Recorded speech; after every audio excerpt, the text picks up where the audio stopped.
Hello everyone, this is Pankaj Kumar. Welcome to Life Goal Academy. आज की video में या फिर आज की क्लास में हम क्या पढ़ेंगे, अपना सिविक्स का चैप्टर हमारा है आउटकम्स ऑफ डेमोक्रेसी। ये एग्जैक्टली हमारे एग्जाम सीरीज है। इस चैप्टर में हम क्या करेंगे, इस चैप्टर में एग्जैक्टली बोलने से अच्छा है कि हम क्या कर सकते हैं, इस चैप्टर में जो मेन टॉपिक रहेगा कि जो हमारे एग्जाम में आने की संभावना हो सकती है, जैसे 1 मार्क्स का हो सकता है आपका, वो 2 मार्क्स का हो सकता है, उस इस वीडियो में करेंगे क्या, इस चैप्टर में जो 1 मार्क्स के बनेंगे शॉर्ट आंसर आप उसको बोल सकते हैं। ठीक है, उसको हम इस चैप्टर में क्या करेंगे, डिस्कस करेंगे। ठीक, अब चैप्टर का हमारा नाम क्या देखेंगे यहाँ पे कि दे देंगे आउटकम्स ऑफ डेमोक्रेसी। कि आउटकम्स ऑफ डेमोक्रेसी क्या हो सकता है आपके हिसाब से, कि हाँ आउटकम्स ऑफ डेमोक्रेसी हो सकता है क्या।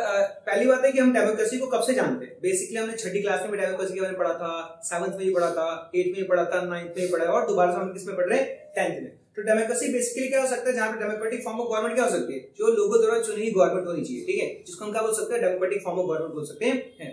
बट इसमें है क्या कि ये चैप्टर जो है ना हमारे फिलोसफिक एंड में आपको ज्यादा देखने को मिलता है। इसमें गिन चुन के कुछ बहुत क्वेश्चन बन सकते हैं। जैसे इसमें आपको क्या बन सकता है कि डेमोक्रेसी क्या है, इस तरह की चीजें। ठीक है, डेमोक्रेसी के आउटकम्स क्या क्या हो सकते हैं, डेमोक्रेसी को हम एक्सेस कैसे कर सकते हैं, डेमोक्रेसी अनइक्वालिटीज को कैसे खत्म कर सकती है, डेमोक्रेसी इकोनॉमिकल अनइक्वालिटीज को खत्म करके एग्जैक्टली इक्वालिटी कैसे इंश्योर कर सकते हैं वहां पे। ठीक है, तो इस चैप्टर में बेसिकली इन सब चीज के बारे में पढ़ेंगे। मतलब इस चैप्टर में है क्या कि ज्यादातर हम इस चैप्टर में ये पढ़ेंगे कि इसमें फिलोसफिकल एंड क्या है, ज्यादा कुछ देखने को नहीं मिलेगा, पर हमको क्या करना है, एक्जैक्टली फिलोसफिकल एंड में देखना है कि मतलब विचारधारा बेसिकली हम थोड़ा हमको क्या करना पड़ेगा, इसमें डीप सोचना पड़ेगा। ठीक है, इससे हमको चैप्टर को ना एक अच्छी नॉलेज हो पाएगी और जिससे हम उसको अच्छे से समझ पाएंगे। ठीक है, तो सबसे पहले चैप्टर में स्टार्ट करेंगे हम कि आउटकम्स ऑफ डेमोक्रेसी क्या हो सकता है।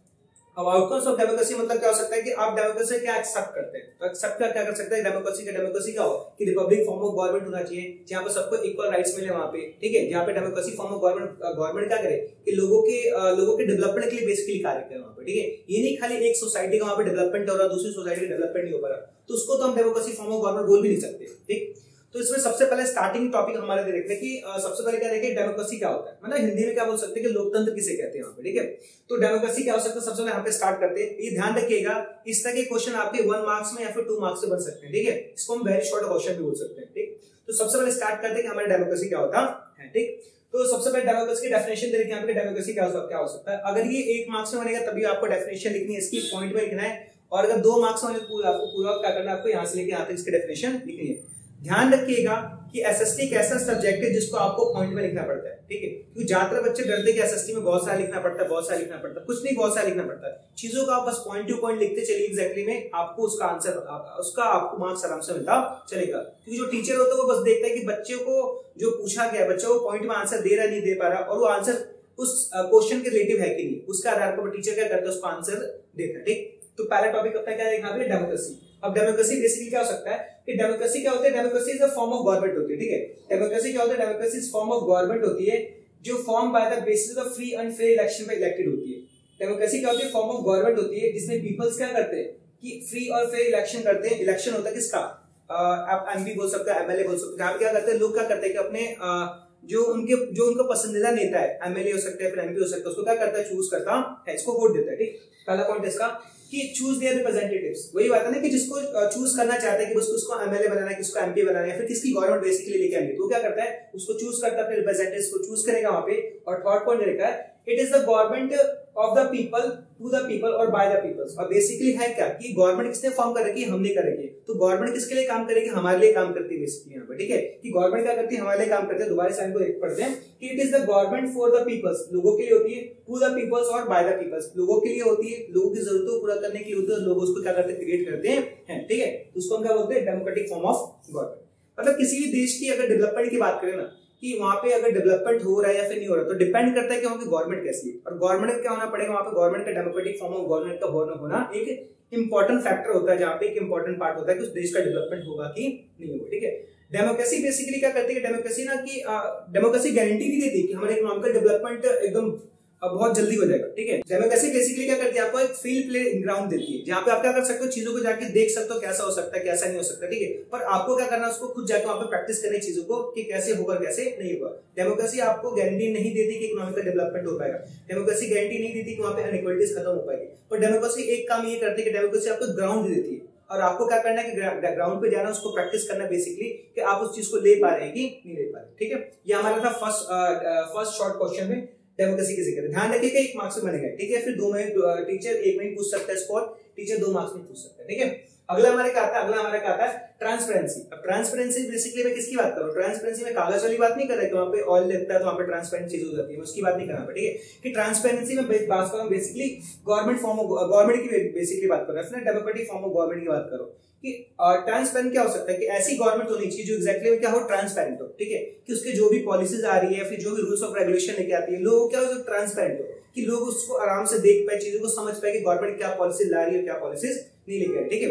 अब इसकी डेफिनेशन देखते क्या हो सकता है कि ट्रांसपेरेंसी क्या हो सकता है, कि ट्रांसपेरेंसी मींस क्या हो सकता है, ओपननेस। क्या हो सकता है ट्रांसपेरेंसी मतलब क्या हो सकता है, ओपननेस, कि जो भी पॉलिसीज बेसिकली गवर्नमेंट लेके आती है ना वो ओपननेस है कि नहीं एग्जैक्टली, ठीक है। कि जो पॉलिसी लेके आ रही है गवर्नमेंट जो पॉलिसी लेके आ रही है गवर्नमेंट उसके जो पीपल्स है उसको चीजें समझ में आ रही है नहीं आ रही, ये गवर्नमेंट अपनी पॉलिसीज के बारे में लोगों को बता पा रही है कि नहीं पा रही। तो गवर्नमेंट ऐसी होनी चाहिए जो क्या होगी, गवर्नमेंट पहले क्या होनी चाहिए, तो रिस्पॉन्सिव गवर्नमेंट होनी चाहिए, जो आगे हम पढ़ेंगे कि अकाउंटेबल गवर्नमेंट होनी चाहिए, ठीक है। अकाउंटेबल क्या आता है आपका, कि रिस्पॉन्सिव गवर्नमेंट है, रिस्पॉन्सिव क्या आता है आपका, लेजिटिमेट गवर्नमेंट है, ठीक है। ये तो होना चाहिए, पर इसका अगला पॉइंट क्या हो सकता है कि ना ट्रांसपेरेंट होना चाहिए, कि जो भी कार्य वहां पे गवर्नमेंट कर रही है क्या होनी चाहिए, ट्रांसपेरेंट होनी चाहिए, कि पीपल उस चीज को देखे और समझे कि हाँ हमारी गवर्नमेंट हमारे लिए क्या कर रही है और क्या नहीं कर रही है। क्योंकि जो गवर्नमेंट है वो बेसिकली है क्या, to the peoples by the peoples, क्योंकि लोगों द्वारा बनी गवर्नमेंट है और लोगों ने उसको बना रखा है, तो लोगों के राइट्स बनते बेसिकली गवर्नमेंट की जो भी पॉलिसीज उसको अच्छे से समझ पाए, ठीक है। तो ये आपका आता है ट्रांसपेरेंट। इसको दोबारा से देखते हैं कि ट्रांसपेरेंट मींस क्या हो सकता है, ओपननेस, कि गवर्नमेंट को ओपननेस हो एग्जैक्टली चीज को दिखे, इसकी पॉलिसी दिखे कि हाँ ये हो रहा है और ये हो रहा है, ठीक है। That government should be operate in such way that it the easy to the citizen to see for the policies। वही कार्य का आप कि गवर्नमेंट अपनी ऐसी पॉलिसीज बनाए तो गवर्नमेंट कुछ जो भी कार्य कर रही हो ऐसा होना चाहिए कि ओपननेस हो, कि लोग क्या करें चीजों को समझ पाए, ठीक है, कि गवर्नमेंट कैसे कार्य करते हैं गवर्नमेंट कैसे कार्य नहीं करते, ठीक है। अब अपना अगला पॉइंट देखिए यहाँ पे कि जो भी चीज दिखा रहा हूँ ना वहाँ पे तो सबके एक जैसे पॉइंट में यहाँ पे, ठीक है। तो जो भी आप अपना आंसर फ्रेम करेंगे ना एक चीज ध्यान रखिएगा, उसको गार्ड मान लीजिएगा कि जो भी आप आंसर अपना लिखेंगे चाहे 2 मार्क्स में लिखेंगे चाहे 3 मार्क्स में लिखे या फिर शायद उसको 5 मार्क्स में लिखे, ध्यान रखिएगा चीजों को वहां पे क्या करना है, आपको पॉइंट टू पॉइंट लिखना है। एक चीज और बता रहा हूं यहाँ पे कि जो भी 3 मार्क्स का या फिर 2 मार्क्स का या फिर क्या बोल सकते हैं उसको 5 मार्क्स का जो भी क्वेश्चन आएगा ना ज्यादातर मैं बोल सकता हूँ 5 मार्क्स उसको पॉइंट टू पॉइंट चीजों को लिखना है, ठीक है। उसका क्या लिखना है आपको, उसका इंट्रोडक्शन पार्ट लिखना है, उसके कितने पॉइंट बनेंगे वो लिख देना और लास्ट उसका कंक्लूजन लिखना है, ठीक है।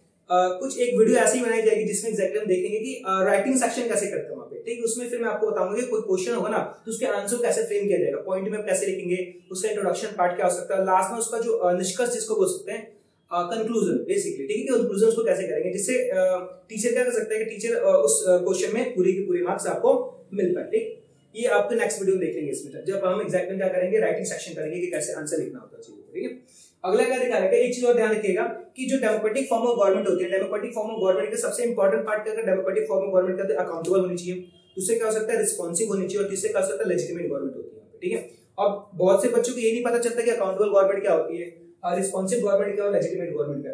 इस चैप्टर में बेसिकली मैं बोलूं कि इस चैप्टर का सेंटर पॉइंट क्या हो सकता है, सेंटर पर पॉइंट 3 होता है, अकाउंटेबल, रिस्पॉन्सिव और लास्ट में क्या देखा लेजिटिमेट गवर्नमेंट, ठीक है। अब बहुत से बच्चों को पता नहीं चलता कि अकाउंटेबल गवर्नमेंट क्या है, तो अकाउंटेबल का एग्जांपल अगर लेके चलूं, जैसे ये अकाउंटेबल गवर्नमेंट है, अगर मैंने आपको ये मार्कर अगर दिया है, ठीक है, और आपको मैंने बोला कि आप मार्कर रखो और आपसे मैं मार्कर क्या करूंगा आके 2 घंटे में ले लूंगा, ठीक है, बट आपने मार्कर क्या कर दिया कहीं पे खो दिया, तो इसके अकाउंटेबल कौन है आप, कि मैं आपसे पूछूंगा कि मार्कर मेरे कहाँ गया, तो उसको मैं क्या बोल सकता हूँ अकाउंटेबल। तो वही जो गवर्नमेंट होती है बेसिकली गवर्नमेंट क्या होती है कि कोई पॉलिसीज लेके आती है या फिर कुछ भी देश में होता है ना, चाहे मान लो किसी चीज के रेट बढ़ रहे हैं, ठीक है, ऑयल प्राइसेस बढ़ रहे हैं, वेजिटेबल ऑयल्स के प्राइसेस बढ़ रहे हैं, तो उसके लिए रिस्पॉन्सिबल कौन होगा या फिर अकाउंटेबल कौन होगा, तो गवर्नमेंट, कि गवर्नमेंट से आप जाकर पूछ सकते हो कि देश में महंगाई क्यों एग्जैक्टली आ रही है, ठीक है। तो इसके डेफिनेशन देखते क्या हो सकता है, अकाउंटेबल मतलब क्या हो सकता है। अब अकाउंटेबल क्या हो सकता है कि accountable government is the answerable, दोबारा बोल रहा हूं कि अकाउंटेबल गवर्नमेंट क्या होती है, आंसरेबल होती है, ठीक है, आंसरेबल होती है किसके लिए, इट्स सिटीजन, क्योंकि लोगों ने तो चुनकर उनको बैठा रखा है, तो अगर जिसने चुनको बैठा रखा 100% उसकी रिस्पांसिबिलिटी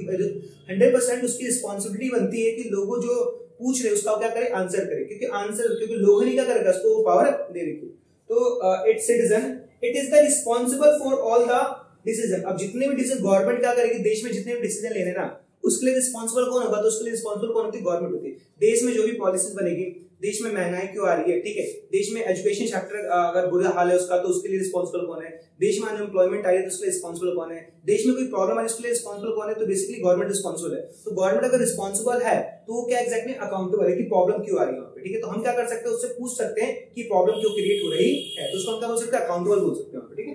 अब यहाँ पे देखते हैं, it is the responsible for the all the decision it make and have the obligations of the explain where the decision. अब जो भी होगा ना obligation afford the explain their decision यहाँ पे, ठीक है। तो यहाँ पे होगा क्या कि जो भी ऑब्लिगेशन हम लगा रहे हैं या फिर गवर्नमेंट पे जो भी हमने ऑब्लिगेशन लगा रहे हैं कि भाई देश में क्या हो रहा है कि महंगाई आ रही है, ठीक है, फिर एजुकेशन सेक्टर में क्या उसकी खस्ता हालत हो रही है, तो उसका रिस्पॉन्सिबल कौन होगा? तो अगर हम इसके आंसर अगर लेके इससे गवर्नमेंट से, तो गवर्नमेंट का करना पड़ेगा, इसका आंसर देना पड़ेगा कि गवर्नमेंट क्या एग्जैक्टली में अकाउंटेबल, ठीक है। तो ये आपके होते हैं अकाउंटेबल डेफिनेशन। ध्यान रखिए कि इस चैप्टर के सेंटर पॉइंट में तीन ही पार्ट है। पहला क्या होता है, गवर्नमेंट अकाउंटेबल होना चाहिए, दूसरा क्या हो सकता है, रिस्पॉन्सिबल होनी चाहिए, और तीसरा क्या है, लेजिटिमेट। तो आई होप आपको मेरे ख्याल से आपको अकाउंटेबल समझ में आ गया, ठीक है। अब मूव ऑन करते हैं अपना अगला टॉपिक बोले रिस्पॉन्सिव, ठीक है। अब रिस्पॉन्सिव गवर्नमेंट क्या हो सकती है, जो रिस्पॉन्ड करे। अब रिस्पॉन्ड कैसे कर सकती है, जैसे मार्कर था, अब मार्कर का मैंने फेंक के मार्कर, अब क्या करेंगे, इधर भी मूव करेगा फिर इधर मूव करेगा, तो मतलब क्या रिस्पॉन्ड कर रहे हैं चीजों को लेके। अब वही बात है ना कि गवर्नमेंट क्या है कि गवर्नमेंट एक पर्सन, जैसे एक एग्जांपल लेके चलते हैं, ठीक है। अगर कोई पर्सन है जिसको क्या बोल सकते हैं, फूड स्कार्सिटी, मतलब उसके पास खाने के लिए कुछ है नहीं, ठीक है। तो गवर्नमेंट का काम क्या है, गवर्नमेंट ये थोड़ी ना बोलेगी कि हाँ ये खा इसलिए नहीं पा रहे क्योंकि उसके पास फूड नहीं, ठीक है। तो ये तो क्या होगा, अकाउंटेबल होगी। मतलब मैंने बोला ना कि कोई पर्सन अगर है यहाँ पे तो जिसके पास खाना नहीं है, खा भी नहीं पा रहा, उसको प्रॉब्लम है, माल न्यूट्रिशन ऐसा कुछ है, ठीक है। तो गवर्नमेंट का अकाउंटेबल है, तो अकाउंटेबल के हिसाब से तो वो बोल देगी कि हाँ इसके पास खाना नहीं, उसको खाना नहीं मिल पा रहा, तो अकाउंटेबल तो होगी, पर उसको क्या करना पड़ेगा, रिस्पॉन्स करना पड़ेगा, उसको फूड पहुंचाना पड़ेगा। जैसे आपका पीडीएस सिस्टम होता है जो आपको राशन मिलता है वहां पे, ठीक है। तो उसको हम क्या बोल सकते हैं, रिस्पॉन्सिव गवर्नमेंट बोल सकते हैं। ये एग्जांपल मार्कर का जो मैंने आपको बताया था, अगर मैं मार्कर फेंक के मारूंगी तो आपका इधर मूव कर देगा और इधर मूव करेगा, वैसे आप नहीं करोगे एग्जैक्टली जो मैं बाहर यहाँ पे, ठीक है, तो हो नहीं पाएगा, ठीक। अब रिस्पॉन्सिव गवर्नमेंट क्या हो सकते हैं यहाँ पे कि a government said to the responsive government when it's response of the demand of the public. अब रिस्पॉन्सिव क्या है, अगर हम डिमांड कर रहे हैं भाई ऐसे प्राइसेस होने चाहिए, ऐसे प्राइसेस होने चाहिए, तो आप अकाउंटेबल को आपको करना पड़ेगा, पर आपको क्या रिस्पॉन्सिव भी होना पड़ेगा, कि आपको ये करना पड़ेगा, ठीक है, रिस्पॉन्सिव होना पड़ेगा, ठीक है। Responsive demand of the public to considering its very much part of the government, क्योंकि एक इंपॉर्टेंट पार्ट है गवर्नमेंट को। अगर एक डेमोक्रेटिक फॉर्म ऑफ गवर्नमेंट होगी ना, और वही मोनार्की फॉर्म ऑफ गवर्नमेंट से अगर कंपेयर करें कि what are the difference between democratic form of government और मोनार्की फॉर्म ऑफ गवर्नमेंट, या फिर आप ये भी बोल सकते हो कि differentiation between the democratic form of government और non democratic form of government, ठीक है। तो जो डिफरेंशिएशन आपको मैं बता रहा हूं डेमोक्रेटिक फॉर्म ऑफ गवर्नमेंट क्या होती है, non democratic form of government क्या है, ये पेपर में करीब इसका 70% चांस होता है कि क्वेश्चन बनता है। और टैबुलर, जब भी इस तरह के क्वेश्चन बने ना कि डेमोक्रेटिक फॉर्म ऑफ गवर्नमेंट क्या, non democratic form of government, तो उसको क्या करना है, आपको टैबुलर फॉर्म में, ठीक है, एक्सप्लेन करना है टैबुलर फॉर्म में कि डेमोक्रेटिक फॉर्म ऑफ गवर्नमेंट अपना ये रहेगा और non democratic form of government ये रहेगा। ध्यान रखिएगा इस तरह के क्वेश्चन इसमें बनते हैं। इस चैप्टर का एग्जैक्टली हम आगे 3 मार्क्स वाले और 5 मार्क्स से जो क्वेश्चन है तो उसको भी आगे डिस्कस करेंगे, ठीक है। बट इसमें हम क्या करेंगे, शॉर्ट आंसर जो हमारे हो सकते हैं, जो 1-1 मार्क्स में बन सकते हैं, 2-2 मार्क्स में बन सकते हैं, इसमें इस चैप्टर के क्वेश्चन पूछ करने वाले, ठीक है। अगला क्या था अपना, अगला क्या था, लेजिटिमेट गवर्नमेंट। अब लेजिटिमेट गवर्नमेंट में क्या हो सकता है कि अब पहले बात है कि डेमोक्रेसी में क्या होता है कि ना लोगों द्वारा गवर्नमेंट चुनी जाती है। अब लोगों ने अगर गवर्नमेंट चुन रखी है तो मतलब क्या है कि लोगों ने खुद चुन रखा ना। पहली बात है लेजिटिमेट गवर्नमेंट क्या हो सकता है, लेजिटिमेट मतलब क्या है कि मान लीजिए क्लास में 2 बच्चे, ठीक है। अब क्लास में जब 2 बच्चे तो आपस में किसी चीज पर डिस्कस करके ऐसा होना चाहिए और दूसरा बच्चा बोलता है ऐसा होना चाहिए, ठीक है। बट वहां पे टीचर आता बोलते हैं कि ना तो ऐसा होना चाहिए ना तो ऐसा होना चाहिए, ये होना चाहिए, सिंपल सी बात है। तो टीचर का लेजिटिमेट है ना कि वो पर्सन भी उनकी बातों को मान लेगा, जो छोटा बच्चा था, और दूसरा बच्चा भी क्या करेगा, उनकी बात को मान लेगा, क्योंकि वो जो टीचर था क्या लेजिटिमेट था ना कि आप उस पर भरोसा कर सकते थे, ठीक है। तो डेमोक्रेसी फॉर्म ऑफ गवर्नमेंट की सबसे अच्छी चीज क्या होती है, एग्जैक्टली उसके सबसे अच्छे पॉइंट क्या होता है, लेजिटिमेट गवर्नमेंट। ये अगर बोल सकते कि चलो ये अकाउंटेबल है, ठीक है, वो भी अकाउंटेबल चलेगा, ठीक है, कि रिस्पॉन्सिव है, हाँ रिस्पॉन्सिव भी है, पर कभी क्या तो रिस्पॉन्स नहीं कर पाती, सिंपल सी बात है। पर लास्ट में एंड में ये पॉइंट निकल के आएगा कि गवर्नमेंट क्या होगा, लेजिटिमेट गवर्नमेंट होती है, ठीक है। और कुछ हो चाहे ना हो, मतलब गवर्नमेंट अकाउंटेबल हो चाहे ना हो, ठीक है, गवर्नमेंट एग्जैक्टली रिस्पॉन्सिव हो चाहे ना हो, पर गवर्नमेंट का एग्जैक्टली में लास्ट में डेमोक्रेसी की सबसे अच्छा पॉइंट ये नहीं कर सकते कि गवर्नमेंट क्या होती है, लेजिटिमेट गवर्नमेंट होती है। काम में डिले हो सकता है आपके कि गवर्नमेंट के जो काम हो तो क्या डिले हो सकता है, सिंपल सी बात है। पर लास्ट में मेनली होता है कि जो गवर्नमेंट होगी ना वो काफी लेजिटिमेट गवर्नमेंट होती है। अब लेजिटिमेट गवर्नमेंट क्यों हो सकती है, क्योंकि इस गवर्नमेंट को आपने चुना, ठीक है, और अपनी चुनी हुई चीज हम कभी नहीं बोल सकते हमारे चुना हुआ बेकार है, ठीक है। अगर आपको ऐसा लगता है कि हाँ क्या करें, गवर्नमेंट को मैंने चुना था तो गवर्नमेंट सही से काम नहीं कर पा रही, एग्जैक्टली ये सब हो सकता, तो आपके पास ऑप्शन है कि 5 साल के बाद उसको हटा सकते हो, बट आपने गवर्नमेंट को खुद चुना है तो अपने डिसीजन को आप नहीं बोल सकते कि मैं नहीं गलत बता रहा, ठीक है। तो लेजिटिमेट क्या है, जो जिसमें हम क्या कर सकते, भरोसा कर सकते हैं कि हाँ ये लेजिटिमेट गवर्नमेंट है। और ये सिर्फ आप कहाँ पे एक्सेप्ट कर सकते हो, वहां पे जहाँ पे डेमोक्रेटिक फॉर्म ऑफ गवर्नमेंट होती है। ये सब आप non democratic form of government में, मिलिट्री फॉर्म ऑफ गवर्नमेंट में, डिक्टेटरशिप में आप अज्यूम नहीं कर सकते। वहां पे आपको पहले मिलेगा ही, ठीक है, भेज देते आपको नॉर्थ कोरिया, वहां पर जाके मांगी एग्जैक्टली लेजिटिमेट गवर्नमेंट की बात करिए, वहां पे मिलता है आपको, ठीक है। तो लेजिटिमेट गवर्नमेंट क्या हो सकते हैं, legitimate government is the people, ठीक है, legitimate government is the peoples own government, क्योंकि इस गवर्नमेंट को किसने बना रखा है, इस गवर्नमेंट को लोगों ने बना रखा है। अगर उनकी गवर्नमेंट है तो अपने, अगर मैंने खुद कोई चीज बना रखी है तो चाहे वो अच्छी हो चाहे बुरी हो, पर होगा क्योंकि वो मैंने बना रखी है, तुम उसको मान के चलोगे ना, हाँ मैंने बना रखी है, सिंपल सी बात है यहाँ पे, ठीक है। कि लेजिटिमेट गवर्नमेंट क्या होती है? Legitimate government is the people own government, people की खुद की अपनी गवर्नमेंट होती है, ठीक है। वेयर ऑल द लॉज, जितने all the laws of the country are the equally applicable to all its the citizen of the people. अब गवर्नमेंट जितने भी लॉज बनाएगी वो क्या करेगी? सबके लिए इक्वल लॉज बनाने की कोशिश करेगी वहां पे, ठीक है, कि हम सबको क्या करें, साथ में लेके चल सके, ठीक। ये हमारे का डेफिनेशन पार्ट था कि इसमें अगर एक एक मार्क्स से बनेगा तो हम कैसे क्वेश्चन करेंगे, इस तरह से करना है, ठीक है। अटेम्प्ट ध्यान रखिएगा कि जो भी आंसर आएगा उसको अटेम्प्ट करने के लिए क्या करना पड़ेगा हमको, वहां पे पॉइंट टू पॉइंट आंसर लिखना पड़ेगा, ठीक है। क्वेश्चन कैसा भी है, ठीक है, क्वेश्चन में क्या करना है आपको, अंतरात्मा समझ लीजिए क्वेश्चन क्या बोलना चाहते हैं। क्वेश्चन एक हो सकता है, उसका डेफिनेशन कुछ अलग हो सकता है, डेफिनेशन बोलने का मतलब क्वेश्चन के टाइप्स अलग हो सकते हैं, पर क्वेश्चन में 2-4 पॉइंट ऐसे होते हैं जो क्वेश्चन के पूरे आंसर को फ्रेम कर देते हैं कि ऐसा आंसर होता, ठीक है। आई थिंक आपको समझ में आ गया पूरा टॉपिक। अब इसकी स्क्रीनशॉट लेना हो तो आपको, ठीक। अब मिलते हैं अपने नेक्स्ट वीडियो में, जिसमें हम क्या करेंगे, इस चैप्टर्स के जितने भी लॉन्ग आंसर होते हैं एग्जैक्टली में, ठीक है, तो लॉन्ग आंसर को डिस्कस करेंगे, ठीक है। आई होप आपको वीडियो समझ में आई होगी। थैंक यू वेरी मच, मिलते हैं नेक्स्ट वीडियो में। We can we will.